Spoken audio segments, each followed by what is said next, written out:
Well, first of all, thank you all, and probably it's the last day that I'm going to see you after tomorrow. And then we all go on holidays. Just a quick reflection. I think it's been a long journey again, and a very challenging one this season, but I think that we have come a long way as a club. And as a team, I think we have transformed the energy, the vibe, and the expectation of this football club again. And we've done together, showing incredible unity between the staff, the players, everybody involved at the club, and especially with our people, which has been incredibly supportive throughout the season, especially in difficult moments. And now I can sense that they have the hope and the expectations to move this club to the place that it deserves. We've done it the way we predicted with the project that we set a year ago, with a lot of young players, with the senior players helping, and with our crowds again in our stadium, and with a real sense of connections around the place. So we are back in Europe. We don't know where. Tomorrow it will be decided. Hopefully it will be Champions League, because I believe that tomorrow we're going to do what we have to do, and we're all going to be cheering for Norwich to do what they can do, for sure. And after that, we're going to take to the club to the next level, and that's the ambition. In order to do that, we have a very clear plan again, how we want to do it and execute it. And it's no secrets. We need resources, and we need to increase the quality and the depth of the squad, as long as the same way maintain who we are as a club, and the people that we have next to us. And that's going to be the challenge the following season. But hopefully tomorrow, in front of our people, we can live another great day. So I leave it up to you guys. Paul. Mikel, how do you rate the chances of Arsenal and Norwich victories this weekend? Very possible. And looking back, I've been back a few years and see a few examples of teams that they played in the last season and things that happened. And the closer the game is, I am more hopeful. Listening to you speak there, obviously Arsenal have finished 8th in the last 2 seasons, so 5th place, if it does come to that, would be obvious progress. Is that the way you're seeing it? And do you think the fact that you were 6 or 7 points ahead, sort of clear of 5th place at one stage, is that where the negativity is coming from? And how do you think it happened from that situation? It's because we have created expectations that this club deserves and this club has to be, and in the last 2 matches we haven't been able to fulfill those expectations.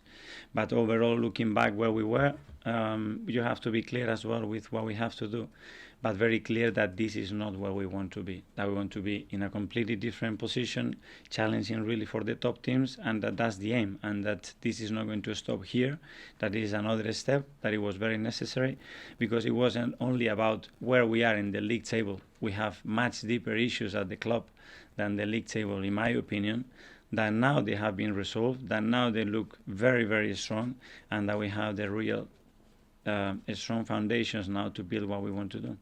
What kind of a response was there from you and the players to the comments from Granit Xhaka after the Newcastle game, his honest comments after that match? What we do in the dressing room, we don't comment it, but the moment you allow a person to be in front of a microphone is to express what their feelings are. And Granit is someone that's in front of the microphone, in front of your eyes, and in your face, so it's nothing different. You mentioned resources there at the start. How confident are you will get the resources needed to turn Arsenal into that? We are going to have certain resources, no limited resources, certain resources, and with those resources we have to play and do what we have to do in the best possible way. We don't know what the rest they're going to have in terms of resources, which I'm assuming that obviously going to be challenging, because now it's not a top 3 or a top 4 league, now it's a top 8 or 10 teams that are involved there. But that's why we have to find the way to do again what we did last summer. From a coach's perspective, how far away do you feel the team is from challenging Champions League on a regular basis? There I go back to what the league table is saying. And the league table doesn't lie after 38 games. And the league table says that we are very far still about the first and second position, not only in points, but in goal difference. And that's the level that we have to try to aim and reach. The young Brazilian winger Marquinhos is reportedly in London to finalise a move to Arsenal. Can you tell us anything about that? Is that as advanced? No, when there is a player to announce in the next few weeks, we will be dealing with that, and Mark is in charge of that, so you can ask him the question. He's here next to me. And just a final one, away from this game, Patrick Vieira was obviously in the headlines last night, and another pitch invasion incident, the same at Port Vale, the same with Billy Sharp, the Sheffield United player. Have you got a view on what it's going to take to stop that, and how worried do you think managers and players are about it? That we have to stop it, and we have to minimize the risk and the exposure of players and staff in this situation, because you cannot control it, and when you cannot control a situation and there is so many people involved in any event, then becomes dangerous, and we have to do something about it. Hi Mikel, if it is to be 5th place, can you take some satisfaction from the improvement in the league position, even though there'll be disappointment if it's not 4th? Well, probably tomorrow I can answer the question better, because today I'm focusing on winning the match and hoping that we can still achieve the Champions League. If it was to be 5th, do you think fans maybe need a bit of perspective, though? Disappointment that you're not in the Champions League, but there has been improvement? We tried to explain things, and we did try to explain things last year and what we were going to expect, and I think it's very clear and obvious. We are not where we should be as a club, because this club's history tells us to be the best in this country, and we are not there. But we have to get there somehow, and that needs a journey, and that needs certain amount of time and windows. If you are not able to do in one window what you want to do in 4, and that takes time. And one of the things you've spoken about being happy with is the development of the club, especially the young players that have come through. Everybody, the development of the culture of the club, development of the people, and how they live their profession and the club, the connection we have everybody inside the organization, players with the staff, with ownership, with board. And obviously what is unquestionable is what you see and the atmosphere that we play at home and away with our fans, which the people has been here for 10 years, said that they haven't lived that connection in that period. So I think that's something to be extremely proud as well, and that's credit to everybody involved at the club. Looking at Everton, what did you make of their turnaround against Palace last night? I was watching it yesterday, and that gives me more encouraging about what can happen in the last day at Norwich, because this happens only in this league, and this is what it makes this league such an incredible league, because in many other countries, when there is nothing to play for, you don't see that type of performances. So we are hoping that something special can happen. The pressure will be off Everton now. Is that a good thing or a bad thing for you going into Sunday, do you think? Well, playing the last game against a team that can be relegated, obviously mentally is very tough, because you know the consequences. You are a professional, but they are your colleagues, and nobody wants to be in that position. So yeah, you get a little bit of relief in that sense. And just finally from me, what did you learn from the defeat at Everton earlier on this season, when they came from behind in that one, obviously? Well, what different things that you learn in every football match that you learn. It was obviously a match that we had in some control in some phases, that we lost control. Obviously, we know where we did it, we analysed it, and tomorrow hopefully is different. Thanks, Mikel. Thank you. James? Mikel, Granit suggested in that interview, and I'm sorry for the language here, but he said that some of his teammates didn't have the balls to play for Arsenal. Is that accurate?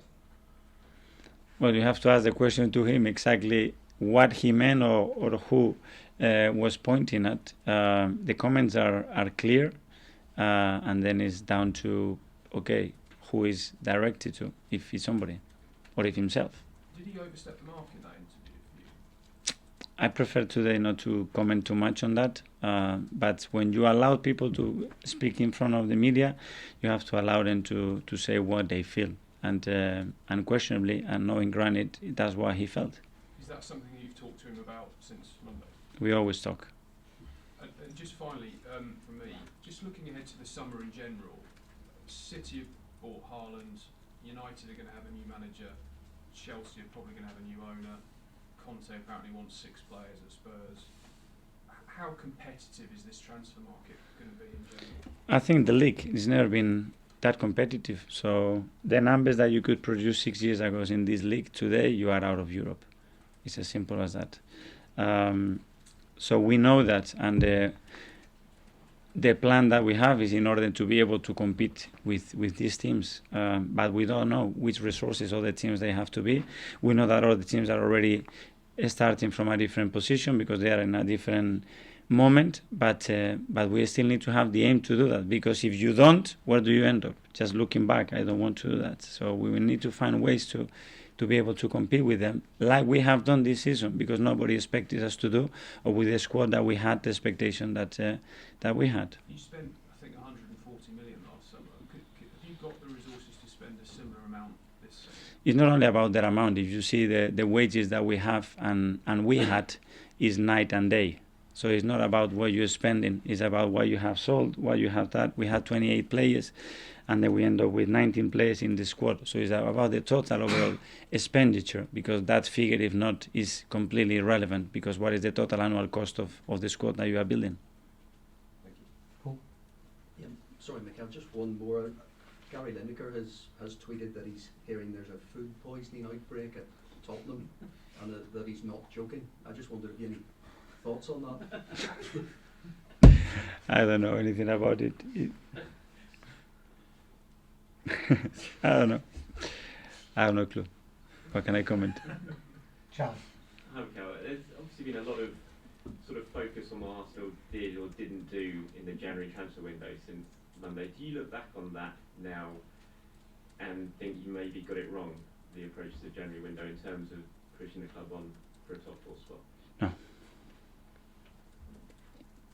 Does what you didn't do in January put you in a much stronger position for this summer when it comes to the... Everything that we did, it was trying to reach the objective that we had after January, where it was to try to be challenging that top four, and what was the way that we were going to do it, and financially be stable and be in a position that coming January or coming the summer, we could allow ourselves to do certain things and don't be completely locked. But would you have wanted to do something in January? Did you try and were sort of told from... Yeah, if you give me 6 players, I go in the transfer market and you bring me these 6 players.